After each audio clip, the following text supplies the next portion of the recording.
padahal Nabi tak pernah membuat. Solat sunat wudhu tak pernah dibuat Nabi SAW, tapi Nabi memperakui perbuatan Bilal. Itu namanya sunnah takririyah. Ustaz Abdul Somad, engkau salah istimbat. Itu yang dibuat Bilal itu bukan bid'ah, itu namanya sunnah takririyah. Dia menjadi sunnah takririyah selepas Nabi bagi tahu. Sebelum Nabi bagi tahu, apa namanya? Bid'ah. Bid'ah apa namanya? Bid'ah hasanah.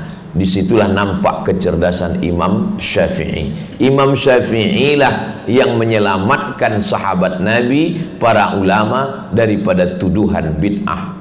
Kenapa? Karena mereka mengatakan semua bid'ah dalalah. Kata Imam Syafi'i, tidak. Fama wafaqas sunnah, kalau dia bersesuaian dengan sunnah, fa bid'atu huda, maka dia adalah bid'ah huda, yang istilah lainnya adalah bid'ah hasanah. Mudah-mudahan kita semua mengikut sunnah-sunnah Rasulullah sallallahu alaihi wasallam. Tajuk kita ini institusi keluarga, tanggung jawab suami, istri dan anak-anak bagi melahirkan keluarga sakinah mawaddah. Ada 5 kewajiban suami. Kalau wajib bagi suami, maknanya hak istri. Kalau tidak ditunaikan, dosa besar. Yang pertama, membagi makan. Berapa makan perempuan keluarga tak sama antara makan orang Brunei dengan orang Riau di kampung saya Sumatera, tak sama. Itu maka dalam Islam tidak ada disebutkan bagilah istrimu makan 5 dinar, tak ada. Tak ada disebutkan angka. Yang disebutkan wa'ashiruhunna bil ma'ruf. Ma'ruf diambil dari urf. Urf maknanya tradisi tempatan yang berbeza. Jadi kalau di tempat saya 3 juta rupiah, kemudian di Brunei secara amnya semuanya, tidak tengok yang paling kaya dan paling susah, yang mu'tadil, yang pertengahannya, misalkan 5.500 ringgit, maka yang dipakai adalah standar yang ada berlaku pada setiap negeri. Itu makna urf. Maka dasar hukum Islam ada 10: Quran, hadis, ijma', qiyas, syar'u man qablana, sadduz zara'i, qaulus sahabi, istihsan, istishab, urf. Urf ini menjadi dasar dalam Islam. Salah satunya adalah tentang berapa lelaki mesti memberi kepada perempuan. Kalaulah Nabi dulu mengatakan bagilah perempuan itu 5 dinar, 1 keping dinar sekarang itu 4,25 gram emas sekeping. Jadi kalau 5 keping, sekeping dinar dulu dengan sekeping dinar sekarang sama. Kebetulan di museum di Kaherah ada ditemukan dinar zaman Nabi, maka ditimbang dinar itu beratnya 4,25 gram emas 22 karat. Nah, jadi sama antara yang dulu dengan sekarang. Nabi tak ada sebutkan berapa. Kenapa? Karena di berbagai daerah berbeza antara keperluan seorang perempuan. Maka kita bagilah sesuai dengan kemampuan kita. La yukallifullahu nafsan illa wus'aha.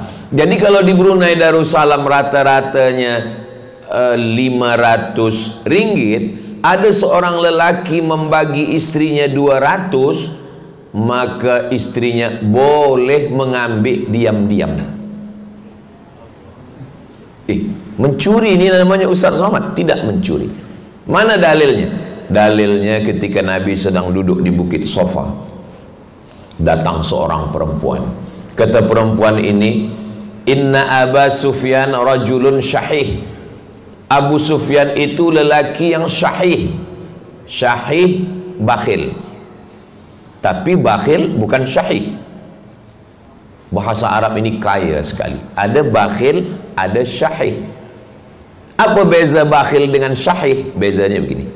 Misalkan kita bertiga pergi musafir, kita bertiga musafir, tiba sembahyang zuhur, lepas tu kita pun singgah di tempat makan, restoran. Bila kita makan, selepas kita makan, masa nak membayar, lalu kita panggil, puan tolong ke sini, berapa semua? Semuanya RM75. Lalu saya keluarkan 25. Ini RM25 saya saja, yang dua ni bayar masing-masing. Itu namanya bakhil. Bakhil tu maknanya duit dia hanya untuk dia saja, dia tak mau bagi untuk orang lain. Itu namanya bakhil. Ada satu lagi, yang satu ni bila dah lepas makan nak membayar, dia kata saya sakit perut pula, saya nak ke belakang. Itu namanya syahih. Syahih itu jangankan dia nak bayar orang lain, itu syahih namanya. Dalam bahasa Melayu tidak ada. Dalam bahasa Melayu dua-dua ni disebut pelit dan pelit sekali.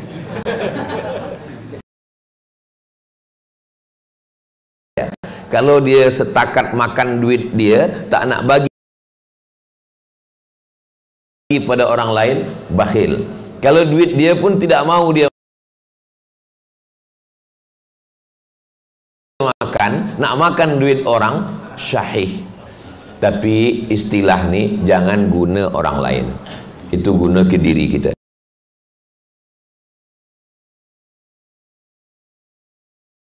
Sebab banyak orang sesudah mengaji, dia cuba, lepas sembahyang ni kita nak cuba kawan saya ni bakhil ke syahih.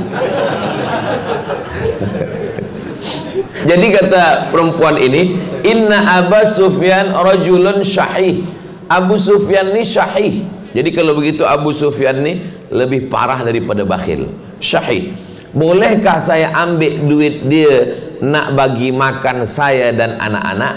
Kata Nabi, ambillah. Itulah dalil lelaki yang syahih duitnya boleh diambil diam-diam, tapi tak boleh lebih dari standard kita. Saya menyampaikan ini berani sebab saya tengok tak ada perempuan. Kalau ada perempuan, oh ada di belakang, apa boleh buat? Tak boleh ditarik balik cakap yang dah keluar. Maknanya puan-puan bolehlah ambil, tapi lebih daripada yang urf, yang lebih daripada keperluan orang di Brunei, itu saya tak tanggung jawab di hadapan Allah SWT. Nanti bila ditanya di akhirat, kenapa awak ambil lebih? Kata Ustaz Abdul Somad, boleh. Tidak, saya tak ada cakap yang lebih, tak boleh. Hanya sebatas terhad kepada keperluan saja, maka menjadi lelaki. Islam ini agama yang tidak adil. Lidzakari mithlu hazzil unsayain, lelaki dapat 2 kali bagian perempuan. Kata orang Islam tak adil. Kalau dia faham Islam secara am, disitulah keadilan Islam. Islam bagi lelaki 2 kali bahagian harta warisan, bukan kerana Islam tak adil, kerana tanggung jawab lelaki lebih. Siapa yang menanggung mahar? Lelaki. Siapa yang menjaga ibu bapa bagi makan, minum, pakaian, tempat tinggal? Lelaki. Siapa yang menanggung nafkah istri dan anak? Lelaki.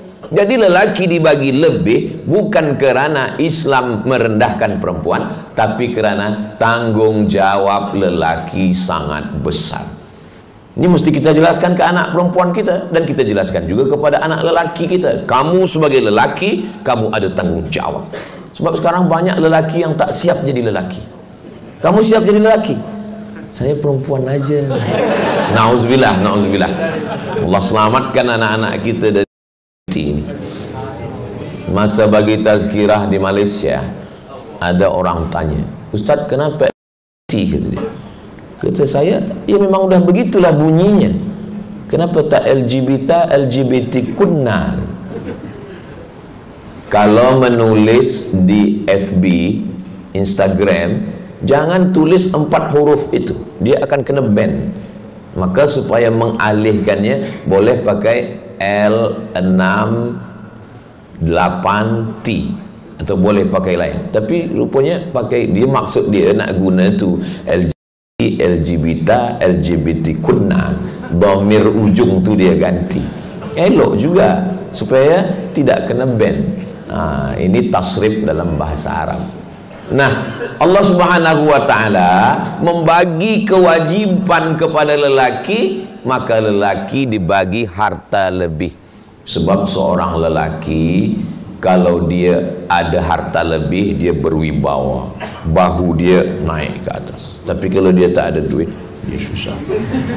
Jadi kalau nampak ada bahu orang naik ke atas, itu ada duit. Dia tak ada duit,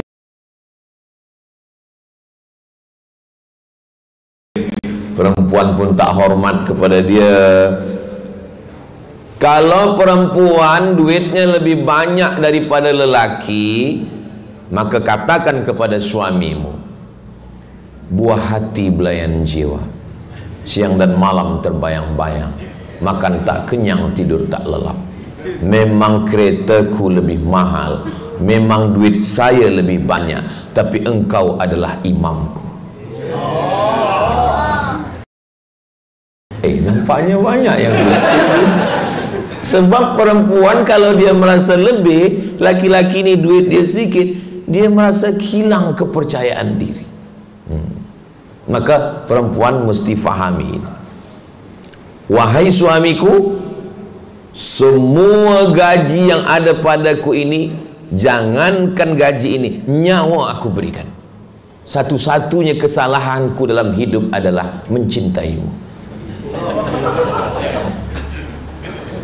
Maka kalau orang sudah cinta, semua dia berikan.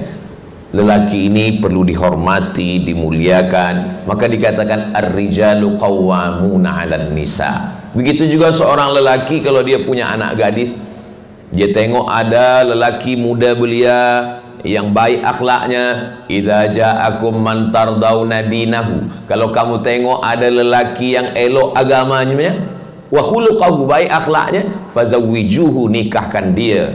Maka jangan kau tanya berapa hartanya, kau katakan kepada dia, saya memilih kamu sebab saya tengok kamu sudah layak untuk menjadi imam bagi anak dan cucu saya. Begitulah mestinya. Lelaki melihat perempuan 4, perempuan melihat laki-laki 2. Maka sebagai seorang wali, saya punya anak perempuan, saya tak ada anak perempuan, misalkan saya ada anak perempuan, maka yang saya tengok dari lelaki itu 2 saja, tak banyak-banyak. Yang pertama, din, agama. Yang kedua, khuluq, akhlak.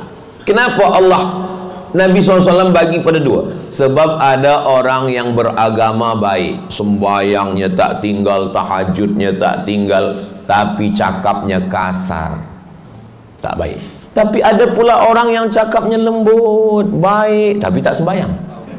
Ini pun tak baik. Maka yang ditengok daripada lelaki itu 2, dinahu, agamanya, wa khuluqahu, akhlaknya.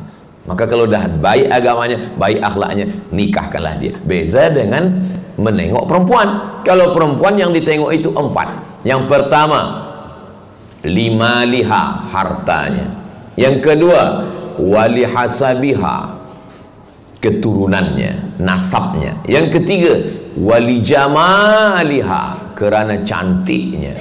Yang keempat, wali diniha, kerana agamanya. Fazfar bidzatid din, pandanglah dia kerana agamanya, taribat yadaka, selamatlah engkau. Ustaz Abdul Somad, ya, saya mahasiswa, pelajar, student Ustaz dulu. Oh ya. Saya dah kerja Ustaz, alhamdulillah. Saya belum berbini, na'uzubillah. Kata Ustaz dulu, kalau nak cari isteri, pertama tengok maliha, hartanya, wali hasabiha, nasabnya, wali jamaliha, cantiknya, wala diniha, kena agamanya. Bolehkah Ustaz carikan untuk saya yang ada 4-4-nya? Kata saya, kalau ada yang ada 4-4-nya, untuk apa saya kasih ke kamu? Jangan mencari perempuan yang sempurna. Kalau mencari kawan yang tak bercacat, seumur hidup tak berkawan. Mencari perempuan yang sempurna, seumur hidup bersendirian. Menikah itu bukan mencari kesempurnaan, menikah itu menutupi kekurangan. Maka sebelum menikah yang dipandang orang adalah kesempurnaan, lebih tinggi, lebih putih, lebih cantik. Tapi selepas menikah, apa kata pepatah? Hijau rumput di rumah, lebih hijau rumput jiran tetangga. Sebab apa lebih hijau rumput jiran tetangga? Sebab dia pakai rumput sintetik, rumput plastik. Nah, memanglah sekarang perempuan semua plastik, hidung plastik, dagu plastik, operasi plastik. Nauzubillah. Jadi itu yang pertama, bagi makan dulu, bukan skincare, makan. Yang kedua, pakaian. Adakah sekarang lelaki yang tidak membagi pakaian kepada perempuan? Ada. Alhamdulillah di Brunei Darussalam, bila pesawat terbang dah landing, kita menengok semua perempuan lengkap berpakaian dari ujung rambut hingga ujung kaki. Berbeza dengan tempat lain, ada yang kain belum selesai dijahit udah dipakai, ada yang tinggi 170 cm cuma dapat kain 100 saja. Alhamdulillah, dijaga Allah nikmat mata, betul-betul Darussalam. Dar, rumah, salam keselamatan, selamat biji mata, selamat telinga, selamat fikiran, selamat hati. Maka bagilah istri pakaian yang sesuai kemampuan. Bajunya baju kurung. Ustaz Abdul Somad, ya, baju Melayu tu yang perempuan apa namanya? Baju kurung. Apa arti baju kurung itu, Ustaz? Saya nak jawab tak tahu, tak sedap pula. Kita dah diangkat profesor oleh UNISA. Baju kurung itu apa, Ustaz? Sebab dia mengurung aurat. Oh, kami baru tahu sekarang, Ustaz. Saya pun baru dapat tadi. Sebab dia mengurung aurat, tak nampak bentuknya, tidak tipis. Itulah baju Melayu, baju kurung. Kami di tempat kami Melayu di Riau, kalau baju perempuan disebut baju kurung, kalau baju lelaki teluk belanga, atau nama lainnya gunting Cina. Jadi dulu masa saya kecil, kalau mak pergi tempat tukang jahit, cuba buatkan gunting Cina untuk sembahyang raya. Lama-lama saya fikir, setelah besar ni, kenapa gunting Cina? Saya tengok-tengok, memanglah bila kita tonton filem kungfu macam itu kan. Oh, itu maksud. Pakaian dia menutup. Kalau dia dah pakai lelaki, pantang nampak bentuk lekuk badan. Lelaki pun tak boleh nampak lekuk badan. Itu maka ada songket. Dan pakai songket pun ada cara khas orang Melayu. Kalau dia sudah beristri sampai ke lutut, kalau masih lajang di atas lutut. Maka puan kalau nak pergi walimah, suami di atas lutut, hati-hatilah. Allah Subhanahu wa taala, ini urf, ini tak ada dalam Quran. Jadi kita tak boleh nanti nampak ada orang sudah beristri, dia pakai songket di atas lutut, lalu kita tanya, kamu sudah beristri atau belum? Sudah. Kenapa songket ini di atas lutut? Ini menurut Melayu. Saya menengok dalam Quran dan sunnah Rasulullah SAW. Mana ada dalam Quran? Ini tak diatur dalam sunnah. Makanya kita belajar usul fiqh, dasar daripada fiqh hukum Islam, tidak hanya Quran dan sunnah, tapi juga urf. Al-adatu muhakkamatun, adat istiadat yang tidak bercanggah dengan Islam boleh dijadikan dasar hukum. Maka berilah pakaian. Islam tidak ada mengatur pakaiannya warna hitam, tak ada. Pakaiannya mesti, tak ada. Pakaian apapun yang menutup aurat boleh dipakai. Kenapa tempat kita orang Melayu pakai baju Melayu? Kerana adat kita sejalan dengan agama. Adakah adat yang tak sejalan dengan agama? Ada. Nanti kalau saya sebutkan tersinggung, sakit hati. Saya tak nak sakitkan hati orang. Banyak adat yang pakaiannya kalau dia pakai bercanggah dengan agama. Tapi adat Melayu kita, pakaian lelaki tak bercanggah dengan agama, elok, pakai sembahyang Jumat, dan pakaian perempuan pun bersesuaian dengan agama. Maka ada kalimah di tempat saya, adat bersendikan syarak, syarak bersendikan kitabullah. Adat ini mesti mengikut kepada Al-Quran dan Sunnah Rasulullah Sallallahu Alaihi Wasallam. Selepas bagi yang kedua pakaian, yang ketiga bagi rumah, tempat sesuai dengan kemampuan. Sebab lelaki tak boleh dibebankan lebih, nak makan lebih, nak pakaian lebih, nak tempat rumah yang lebih. Maka lelaki, menurut survei hari ini, lelaki lebih cepat mati daripada perempuan. Sebab apa? Sebab tuntutan yang terlampau banyak. Ingin makan lebih mahal, pakaian lebih elok, tempat rumah yang lebih mewah. Akhirnya kerana terlampau banyak tuntutan, detak jantungnya tak kuat lagi. Akhirnya innalillahi wa inna ilaihi raji'un.